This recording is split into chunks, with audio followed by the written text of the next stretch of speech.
a huge flaw that most people have when it comes to achieving success, and that is relying on motivation to get you there. In the minds of the vast majority of people who want to accomplish something, motivation is put on this pedestal as if it's the only thing that will lead to success. Here's a reality check. It's not. I'm gonna let you in right now on a secret that I found about motivation. Are you ready? Just like any other emotion, motivation is temporary. Just like happiness, sadness, excitement, it comes and goes. It's unstable, it's unpredictable. One day you're motivated, the next day you're not, and that's normal. Think about how many times you've been motivated to do something. I'm gonna start my own business. I'm gonna stop playing video games. I'm gonna finally talk to that cute girl tomorrow. You get the spurt of motivation and you feel like this is finally the time that I'm gonna follow through. And maybe you actually do follow through for a day, 2 days, maybe even a week. But after that, you find yourself back at where you started and you tell yourself, damn, if only I had some more motivation. And the cycle starts all over again. Here's a real life example that everybody's noticed. In January, the gym is completely packed because everyone there made New Year's resolutions to lose weight, and now they're motivated to do that. But 2 weeks later, what happens to the gym? It goes completely back to normal because that motivation was only temporary. Now, I'm not saying that motivation is a bad thing. It's actually a good thing. You should have something that gets you up in the morning, that gets you excited to do what you're going to do.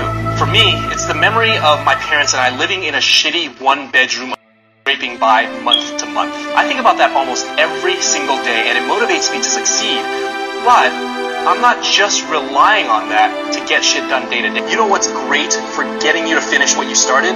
Good habits. Humans are habitual creatures, and there's evidence of this everywhere. For example, in college, there are no assigned seats. You have the freedom to sit anywhere you want, but we find ourselves choosing the exact same seat day after day. Why? Because we find comfort in habits. Our brain is wired that way. Greatness is not this wonderful, esoteric, elusive, godlike feature that only the special among us will ever taste. It's something that truly exists in all of us. It's very simple. This is what I believe, and I'm willing to die for it. Period. We didn't grow up with the sense that where we were was where we were going to be. We grew up with the sense that where we were almost didn't matter because we were becoming something great. The separation of talent and skill is one of the greatest misunderstood concepts for people who are trying to excel, who have dreams and want to do things.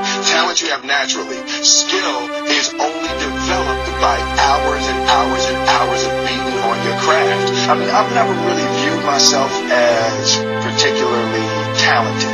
Where I excel is ridiculous, sickening work ethic. While the other guy's sleeping, I'm working. While the other guy's eating, I'm working. There's no easy way around it. No matter how talented you are, your talent is going to fail you if you're not skilled. If you don't study, if you don't work really hard and dedicate yourself to being better every single day, you'll never be able to communicate with people or with your artistry the way that you want. So the only thing that I see that is distinctly different about me is I'm not afraid to die on a treadmill. You might have more talent than me, you might be smarter than me, but if we get on the treadmill together, right, there's two things. You're getting off first, or I'm gonna die. It's really that simple.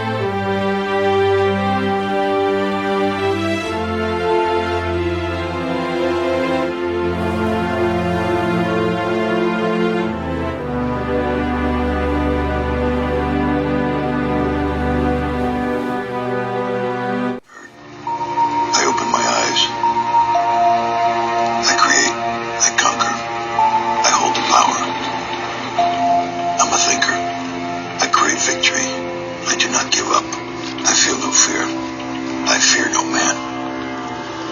Some of you going to sleep and you don't deserve rest. You lazy. You don't deserve rest. Rest is for people who work. You ain't doing nothing. Every day you chilling. You need to know your why. And my why wakes me up every single morning.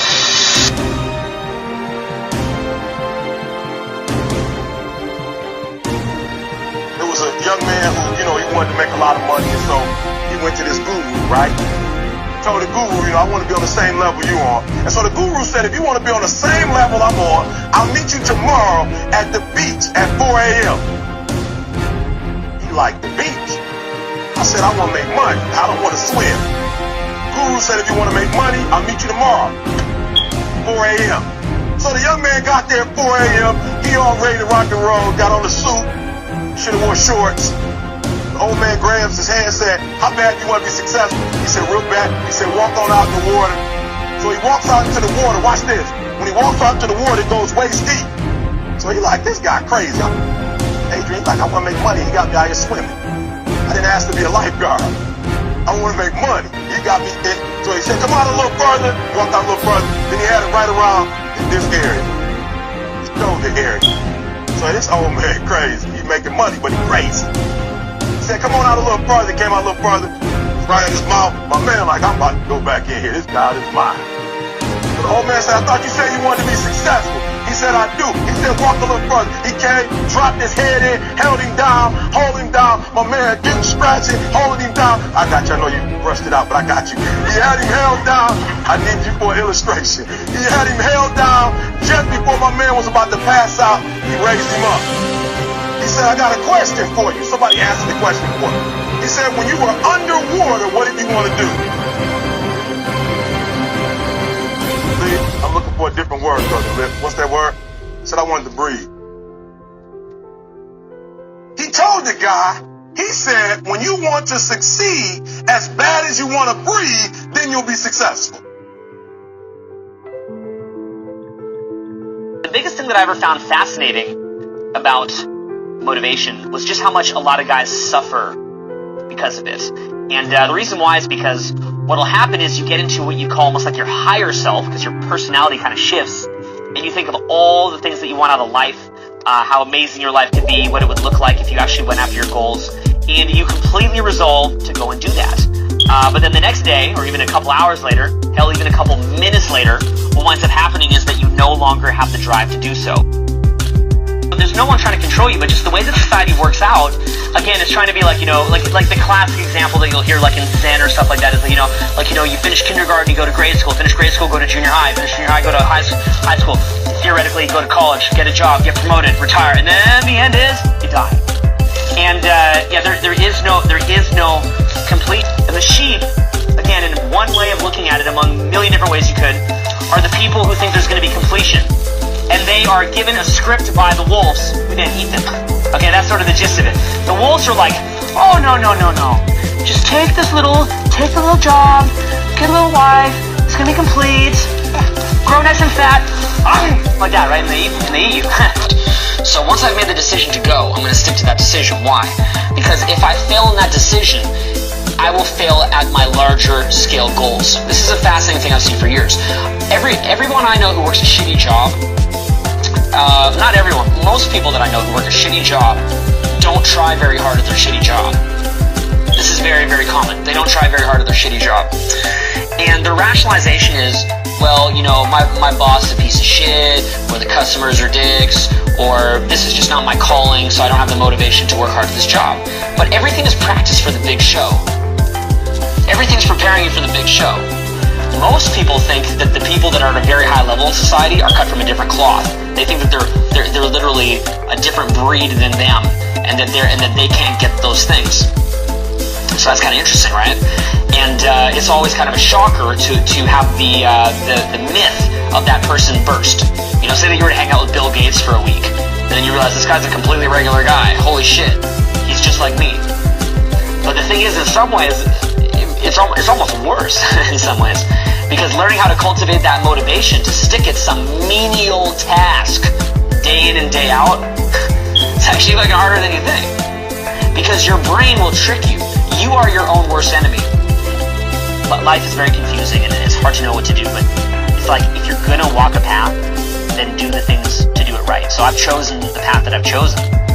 So why sit in some weird, murky, kind of gray zone between black and white? If I'm gonna choose to do the R&D thing, for example, then fucking do it. Don't sit there, like, because I get confused, right? Because I'll be working hard and I'll say, is this what I should be doing? Maybe I should be having more fun, and then I'll say take a bit too much time off and then lose momentum with a certain project, which just irritates me more anyway. Like, the truth is, what I've realized, I got into a car accident. So I remember lying there dying and thinking, what did I care about? Because that was one of my most formative experiences. And what I cared about was really just, and this is like really fucking weird, I guess, but also not, I guess. I cared about like in a weird way, like the love that I put out to other people. I cared about how I treated people. That was the number one thing I thought about. Like, just the people that I was leaving behind, and like what could I do to like show them that. I started actually really thinking about that. And then the other one was I